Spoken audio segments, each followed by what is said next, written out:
If there's one thing people should know about me, it's that I love timers. Not the ones that are deadlines for projects, but like, for example, in multiple video games, especially in the Metroid series, there are a lot of timers, and I don't know, there's something about them I really like.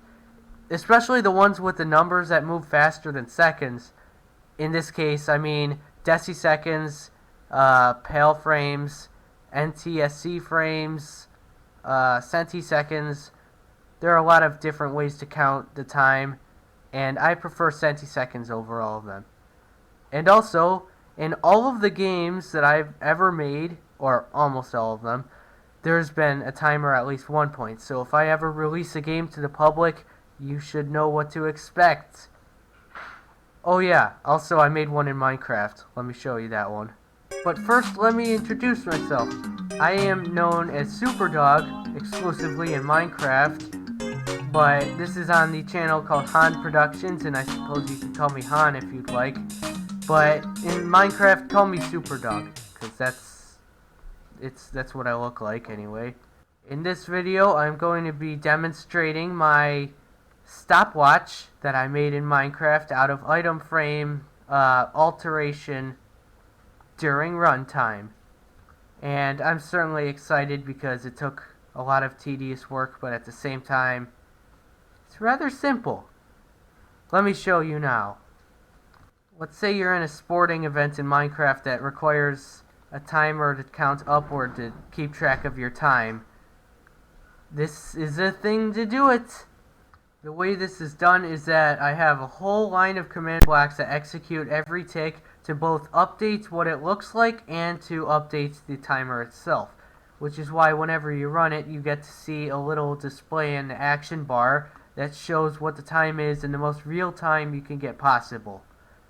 So before I run it, I need to explain the digits a little bit.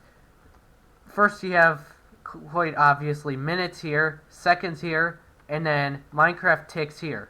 Now, a Minecraft tick is the equivalent to a 20th of a second, so you'll notice once this reaches 20, it resets back to 0, and I'll demonstrate that right now. Here we go. As you can see, it's going up in 20ths of a second, and this is going up by seconds, and this will go up by minutes, but I'm not going to wait here just to let you see that. Also, in case you're wondering, I have allergies right now. I'm kind of allergic to the air, or so it seems, so just cut me some slack, okay? Thank you. Anyway, you saw that. You saw that. You totally saw that. Wasn't that cool? That was very cool. So allow me to attempt to visualize this in drawing form. Okay, so I didn't have a decent amount of time to come up with this drawing, but I'll explain it real fast. You have every tick, it updates what the display says and then updates the final number on it, which would be the second digit after seconds. So that would be what updates every 20th of a second. And then it checks the values of that to see if that is over 9, it switches the digit before it to 1. And if that digit 1 is over 1, it sets the seconds thing up by 1. And then when the seconds digit is over 9, it changes the tens digit in seconds 1 up. And when the amount of seconds reaches over 60, or 60 itself, then it adds to a minute and resets everything before it. That's to put it very simply and lazily, but I think you should get the point.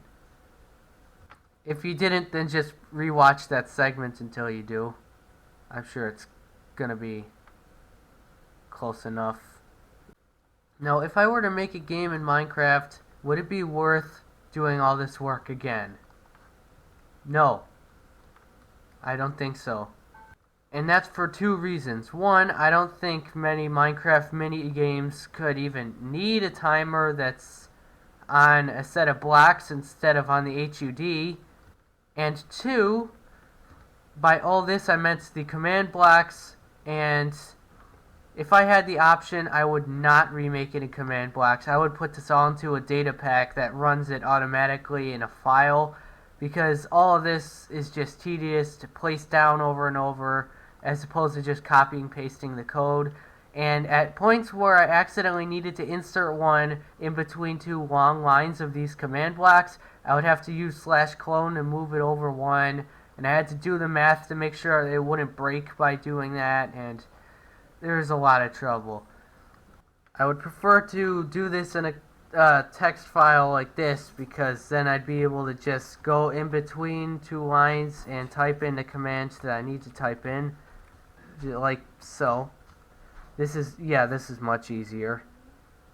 And I just realized I made typos on all these lines, and that would have been bad if I made typos in all those command blocks, because I'd have to go through all of them and then fix it. And other than that, however, it was a cool project, and I wish I kind of showed more footage of me building it.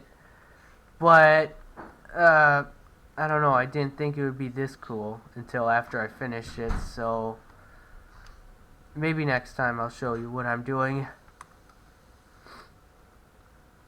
And also, if you're also allergic to air in the springtime, then sorry, I know how you feel. Okie dokie, goodbye.